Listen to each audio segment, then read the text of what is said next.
l'ouverture de la Bourse de Paris, retour sur le plateau de Direct Marché où nous retrouvons Benoît Rousseau, trader pour compte propre et fondateur du blog Andlil. Bonjour Benoît. Bonjour à vous.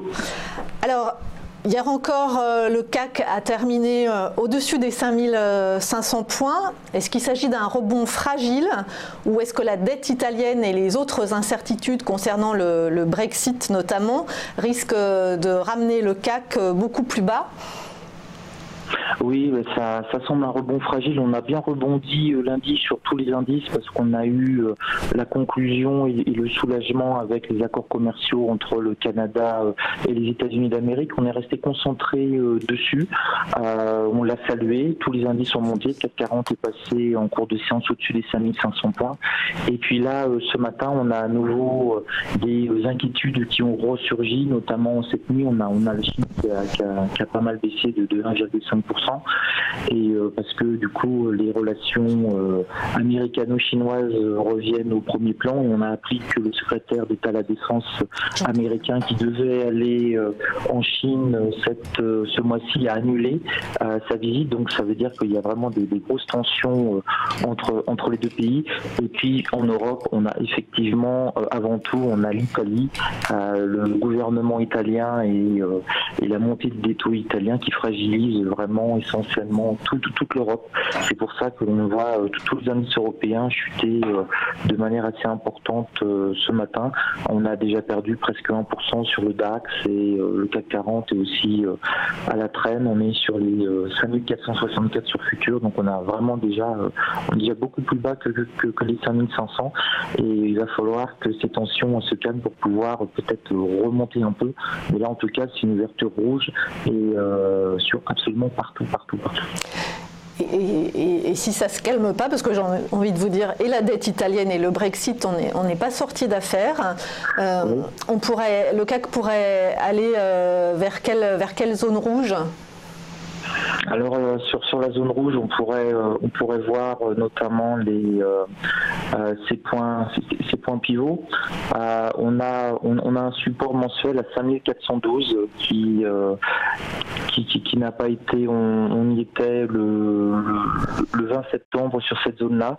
Donc on pourrait encore baisser au moins de 1% pour rejoindre cette zone 5412, le point pivot mensuel. Là, il faudrait vraiment qu'il y ait encore une mauvaise nouvelle sur l'Italie. C'est vraiment ça notre maillon faible, j'allais dire, notre talon d'Achille, c'est vraiment la botte italienne. Donc on pourrait éventuellement reperdre encore 1% et arriver sur un niveau un peu plus stable sur les 5412, un point pivot mensuel. On aurait peut-être quelques hésitations pour aller plus bas, mais ça va vraiment dépendre du flow des news et de ce qui se passe sur l'Italie. Ça a même pris le pas sur le Brexit. C'est vraiment ce qu'on voit, c'est un petit peu les marchés jusqu'où peut aller ce gouvernement italien bicéphale un petit peu particulier qui semble rejeter absolument tous les accords européens passés ces 50 dernières années. Donc à suivre. Et si les marchés américains ouvrent en hausse, il n'y a pas tellement de statistiques aujourd'hui, mais il y a Jérôme Powell qui s'exprime, ça pourrait pas entraîner les bourses européennes dans le sillage de Wall Street ? Si, on a toujours deux temps en fait sur les marchés européens. On a le matin où on décide un petit peu par nous-mêmes, donc assez souvent on baisse, parce qu'on est plutôt déprimé en Europe. Mais c'est vrai, si on fait des statistiques, on a plutôt tendance à baisser le matin de manière assez prononcée. Et puis avec l'ouverture des marchés américains qui caracolent quasiment de record historique en record historique ces derniers temps, ça a tendance à nous remonter jusqu'au jour où les marchés américains vont aussi se mettre à baisser. Alors ça va être une journée, ce sera dans ce cas-là une journée noire en Europe puisqu'on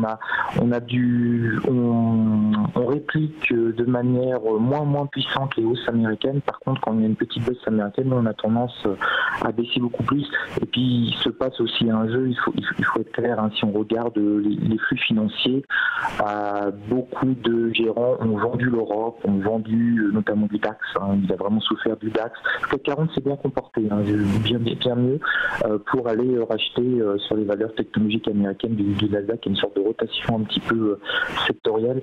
Là où on a des possibilités de croissance, c'est un peu plus aux États-Unis, ne serait-ce que 4% de croissance annuelle sur les valeurs technologiques. Hein. Donc c'est ce qui maintient vraiment le Nasdaq sur des niveaux extrêmement élevés. Et puis on a tendance un petit peu à retirer de l'argent sur les valeurs européennes. Qui a envie d'investir au jour d'aujourd'hui sur la Deutsche Bank par exemple, ça paraît assez compliqué. On préfère plutôt mettre ses sous sur Netflix, Amazon et Apple en ce moment. On a de quoi être déprimé un petit peu, on a perdu un de nos plus grands chanteurs. Donc oui. Aujourd'hui on ouvre en baisse.